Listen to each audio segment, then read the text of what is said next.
Government primary school बाहू उस time हुआ करता था। और मेरे लिए ये गर्व की बात है कि आज मैं इसी स्कूल के प्रांगण से आप लोगों को संबोधित कर रहा हूं। एक स्टूडेंट के लिए मुझे लगता है शायद इससे ज्यादा गर्व की बात और नहीं हो सकती कि उसी स्कूल में गर्मजोशी से स्वागत किया जा रहा है जिस स्कूल में वो एक स्टूडेंट की तौर पे और एक छात्र की तौर पे रहा हो। मैं हमेशा से ही पढ़ाई के लिए काफी उत्साहित रहा हूं, चाहे वो एकेडमिक लाइफ में हो या नॉन एकेडमिक में हो।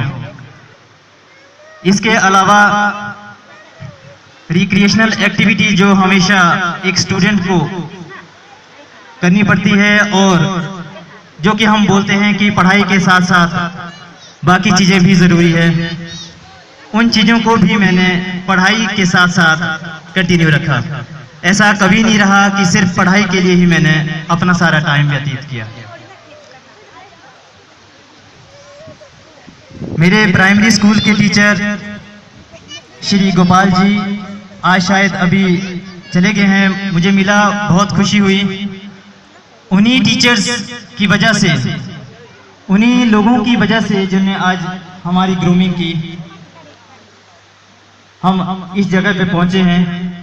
और मुझे पूर्ण विश्वास है कि बहुत सारे उन्हीं के पढ़ाए हुए स्टूडेंट्स इससे भी ऊंची जगह पे पहुंचेंगे। मेरा 5th स्टैंडर्ड के बाद गवर्नमेंट हाई स्कूल चौआई उस टाइम हुआ करता था, वहां पर फिर से 10th तक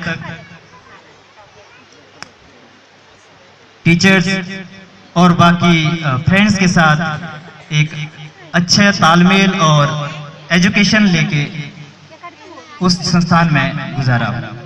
वहां एक अच्छी फाउंडेशन और एक अच्छी नींव रही। आज मुझे कभी भी ये एहसास नहीं होता है कि मैं एक सरकारी स्कूल से पढ़ा हूं।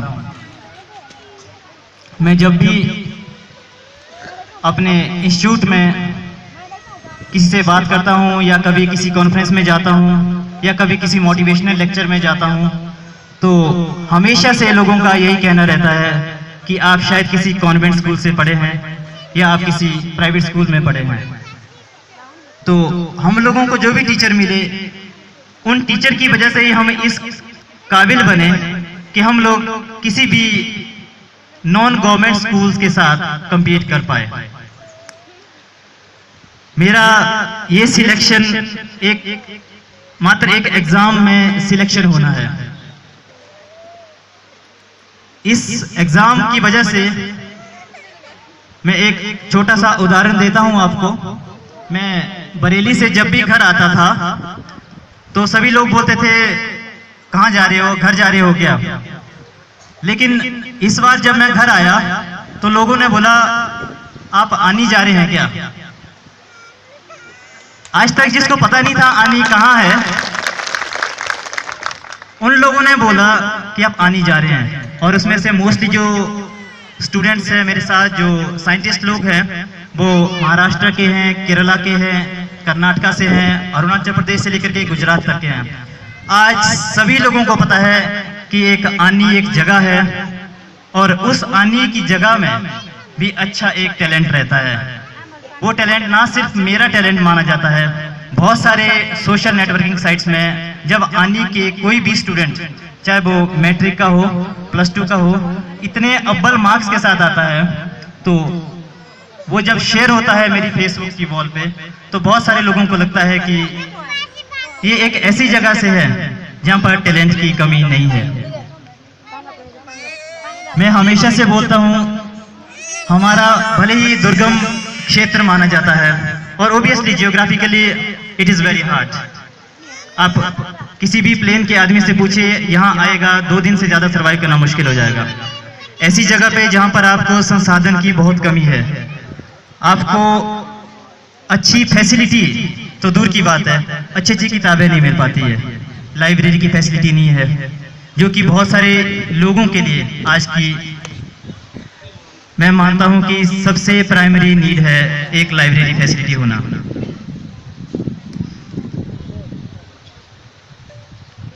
हमारे आनी में भले ही काफी सारे बुद्धिजीवी लोग रहते हैं, बहुत सारे शिक्षक भी हैं जो हमेशा से स्टूडेंट के वेलफेयर के लिए प्रेरित रहे हैं और हमेशा से करते आ रहे हैं। लेकिन मैं जो फील करता हूं, मुझे एक जो कमी लगी थोड़ी सी कि हमारे आनी में अभी एकेडमिक लाइफ, जो एक लाइब्रेरी कल्चर होता है, जो एक पढ़ाई का कल्चर होता है, वो इतना इम्प्रूव नहीं हो पाया, वो उतना नहीं बढ़ा है। एडमिनिस्ट्रेशन से जो भी लोग हैं, पंचायती राज इंस्टीट्यूशन से जो भी लोग आए हैं, मैं उनसे एक रिक्वेस्ट करना चाहता हूं कि आप थोड़ा सा पैसा कंट्रीब्यूट कीजिए, हर एक पंचायत से कंट्रीब्यूट कीजिए और एक पब्लिक लाइब्रेरी आनी में खोल दो। उस पब्लिक लाइब्रेरी में जितने भी कॉम्पिटिटिव एग्जाम्स हैं, उन सब की बुक्स मैं अवेलेबल करवाऊंगा।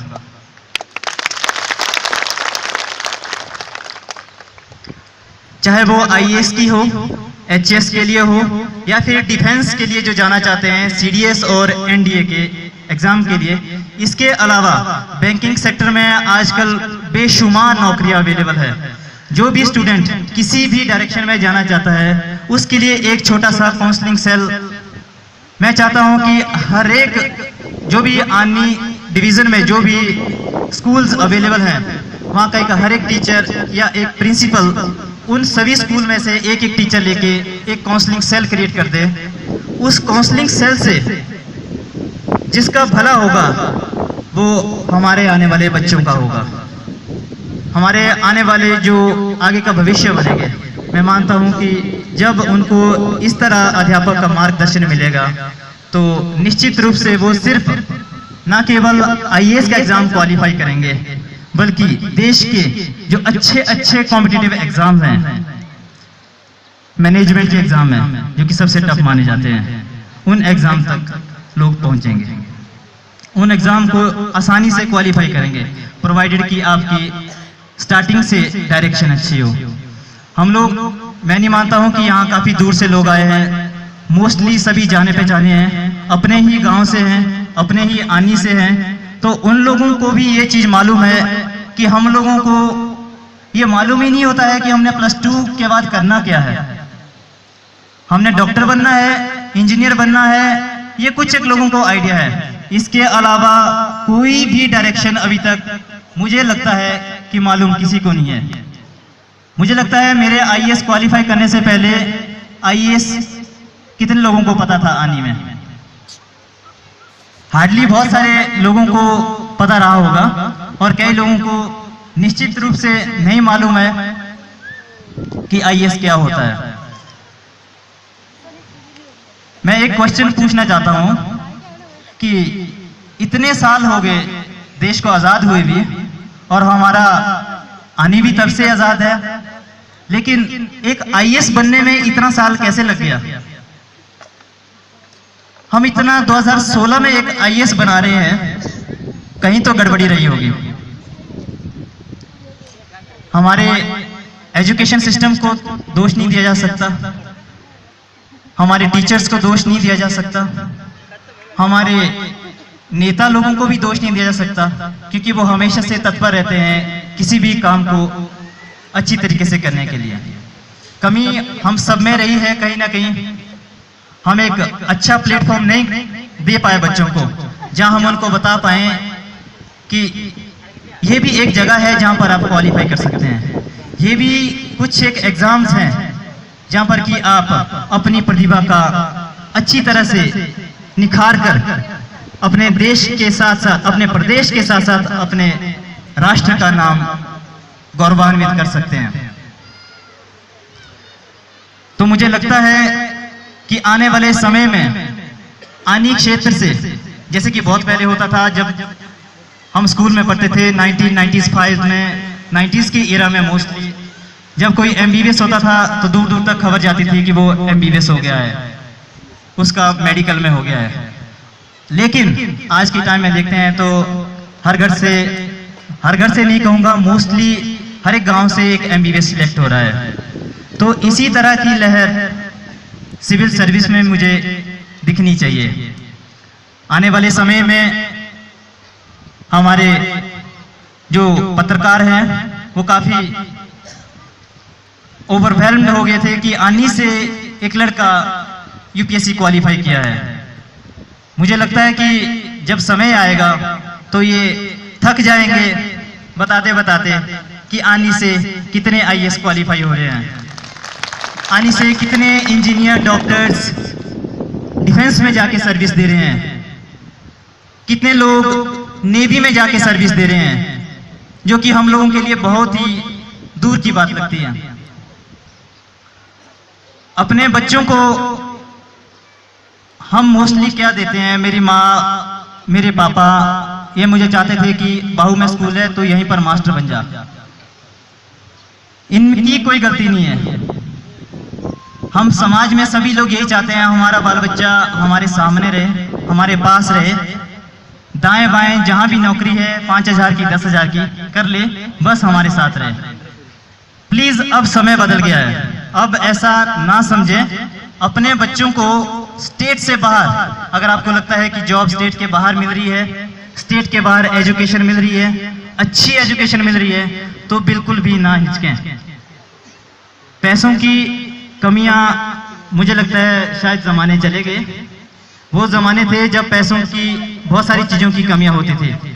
आज आनी एरिया में ही मुझे लगता है कि शायद ही पैसों की कहीं कमी है। आज ही देख लेता हूं मैं, बहुत सारे लोगों ने तो मेरी लॉटरी लगा दी सर आज।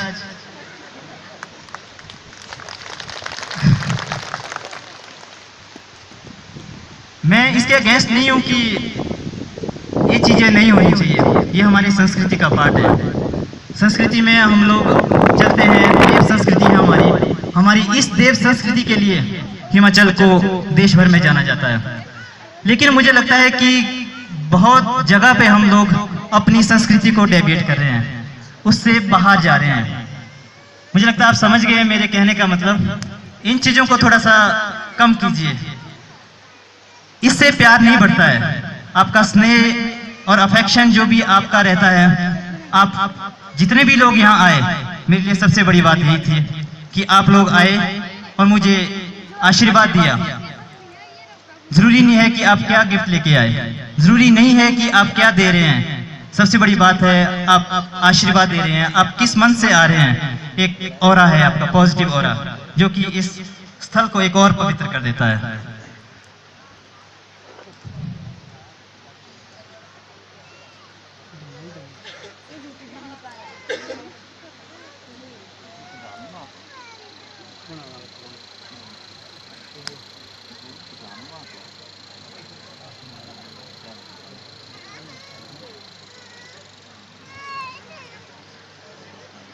बहुत सारे माँ बाप यहाँ पर बैठे हैं, उनके बच्चे भी बैठे हैं।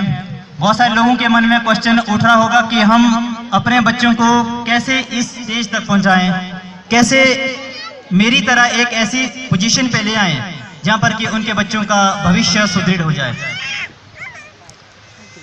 अपने बच्चों को मैं हमेशा से बोल रहा हूँ, एक अच्छी एजुकेशन देने की कोशिश कीजिए।